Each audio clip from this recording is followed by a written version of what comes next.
Alors ici vous êtes effectivement devant l'ancien hôpital de Cuiseaux qui appartenait à un ordre religieux, les Sœurs de Sainte-Marthe, qui a été construit au milieu du XVIIIe siècle.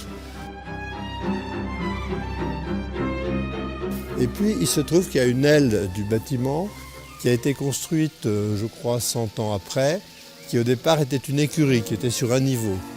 Et lorsque, dans les années 1960, il a été décidé d'utiliser cet hôpital comme un EHPAD, dans lequel il y a eu jusqu'à, je crois, 60 pensionnaires dans l'EHPAD, ils ont surélevé d'un étage pour multiplier le nombre de chambres ici. Mais il y a eu, encore une fois, jusqu'à 60 pensionnaires. Il y a 2 ou 3 ans, l'EHPAD, qui était devenu plus du tout conforme aux normes, a été abandonné et un nouvel EHPAD de Cuiseaux a été construit à 500 mètres d'ici. Ce bâtiment a été racheté par la municipalité. Et la municipalité, pour l'instant, ne sait pas exactement à quoi elle va destiner ce bâtiment, mais en tous les cas, a décidé de rénover remarquablement et de donner une vraie unité à l'ensemble de la façade du 18e et donc de détruire cette partie rajoutée, cette aile dans laquelle qui a été l'écurie, puis qui a été des nouvelles chambres d'EHPAD. Voilà. Et c'est sur cette aile que Georges Rousse réalise la première des 5 œuvres qu'il va réaliser à Cuiseaux.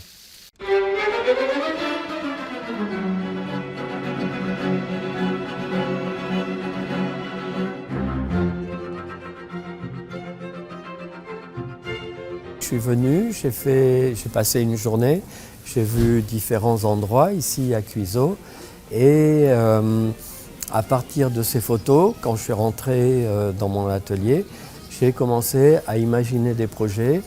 J'ai imaginé 6 ou 7 projets et donc un beau jour on a fait une discussion et globalement tous les projets ont été acceptés. Donc après, c'est une question de mise en œuvre, trouver des volontaires, puisque c'est l'idée, hein, c'est de faire participer les habitants de la ville, du village, et donc voilà, mettre en place les volontaires, les mobiliser pendant une semaine pour faire, au début je devais faire une installation. Ce qui m'intéressait, c'était que ce bâtiment-là allait être détruit assez rapidement. Et donc je voulais faire une action tout de suite là. Et on m'a demandé si j'étais d'accord pour en faire 2 en même temps. Alors donc, on va redémarrer depuis là. Ok, ouais. Et on va tous les 20 cm, on va marquer un point. D'accord? Un point, une croix. Un point. Une croix, ça sert à rien parce que... Un point. Là, par exemple, elle a fait un trait, mais il n'est pas dans le bon sens, donc ça trompe. Donc un point. Donc on sait que le bon point, c'est ici. À partir du point, on va essayer ça. On va poser le sommet là et on va essayer de tracer morceau par morceau, faire des petits segments de droite jusqu'à ce que le cercle soit terminé. Et tu vas vers la droite doucement, encore un tout petit poil. Ouais. Côté gauche. Non, il faut que tu appuies gauche. Là, remonte un tout petit peu. Remonte un peu le côté droit. Tape trop. Reviens. Ouais. Cuiseaux est célèbre pour avoir vu naître Édouard Vuillard et vivre ici la famille de Pierre Puvis de Chavannes, 2 grands artistes qui sont plus de ce monde, mais dont les tableaux sont dans les musées du monde entier.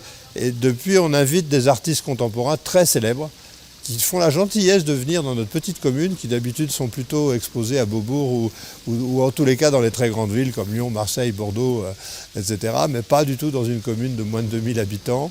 Et ils sont assez séduits par le travail qu'on fait, par l'implication de la population, des enfants des écoles, des anciens des EHPAD, etc.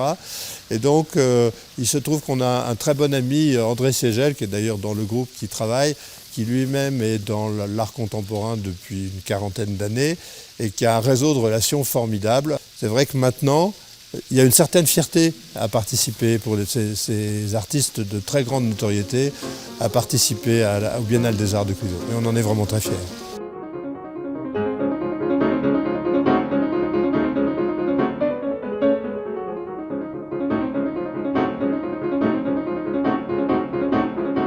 Depuis des années, j'essaye de présenter ici des artistes contemporains et Georges Rousse faisait partie des gens que je voulais présenter ici et surtout, je trouvais que c'était un artiste intéressant à présenter parce que c'est un travail très visuel, très rapide à appréhender et assez spectaculaire quand même.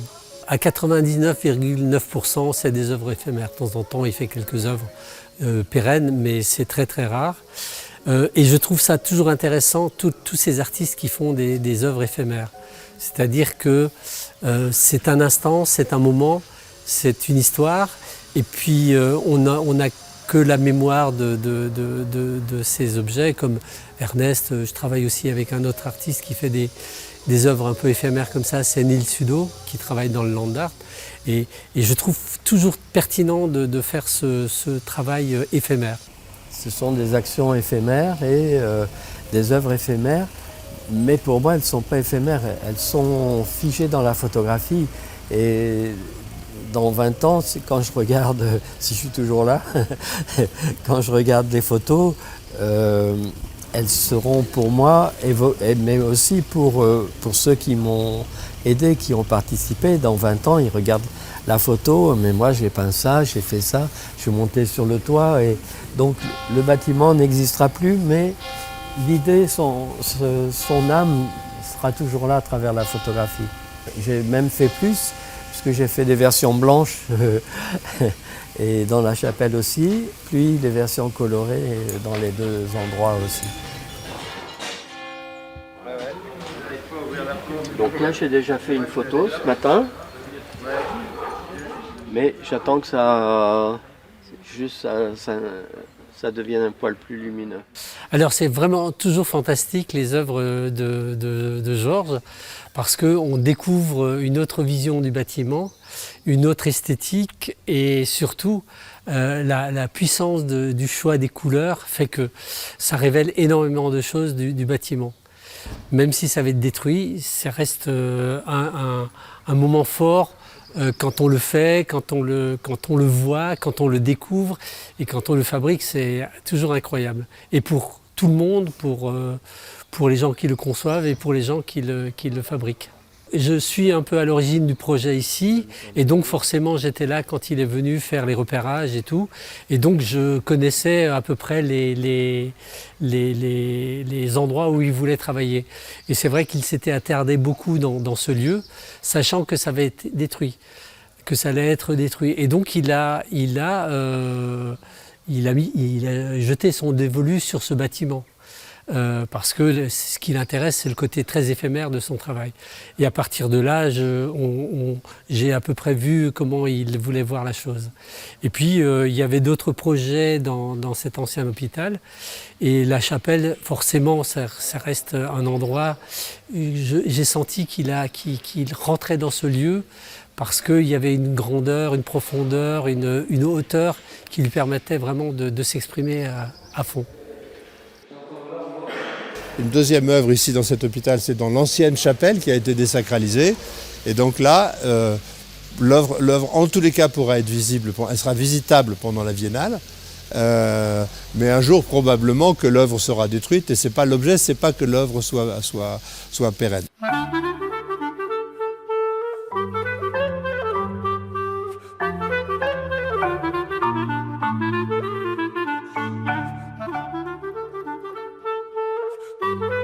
Je serais plutôt un peintre qui fait ses photographies, comme par exemple Brancusi, qui était un sculpteur,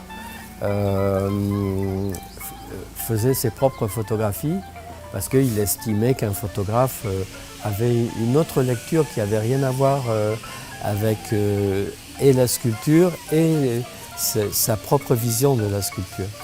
Voilà, donc je serais plutôt ça, quoi. Ou un photographe qui aime agir dans le champ photographique. C'est, dans les deux sens, ça marche. Premier bilan, une équipe de bénévoles et de jeunes de la mission locale formidable. Un artiste extrêmement disponible et dont la conduite des travaux a été très très utile. Non, on est très très fiers d'avoir participé à ces deux à ces 2 réalisations. Et maintenant, il nous en reste encore 3, puisque Georges Rousse a eu la gentillesse de proposer 5 créations d'œuvres dans Cuiseaux, ce qui est vraiment absolument exceptionnel. Mais je pense que lui aussi n'est pas mécontent d'avoir pris connaissance de la richesse architecturale et sociale de Cuiseaux. Donc vraiment, le bilan pour l'instant est exceptionnel et je suis sûr que les spectateurs seront au rendez-vous parce que les œuvres de Georges Rousse sont très imaginatives, très accessibles au grand public et très spectaculaires. Donc vraiment, on est tous très réjouis de ce qu'on a fait ici. Ça correspond tout à fait bien au projet et je pense que on va pouvoir faire visiter déjà ces premières œuvres à tous les publics qui nous intéressent aussi beaucoup, les scolaires, les anciens des EHPAD, les artistes amateurs de la région, pour les inciter à créer de leur côté eux aussi des illusions d'optique qui est vraiment le chef-d'œuvre et le savoir-faire de ce grand artiste qu'est Georges Rousse.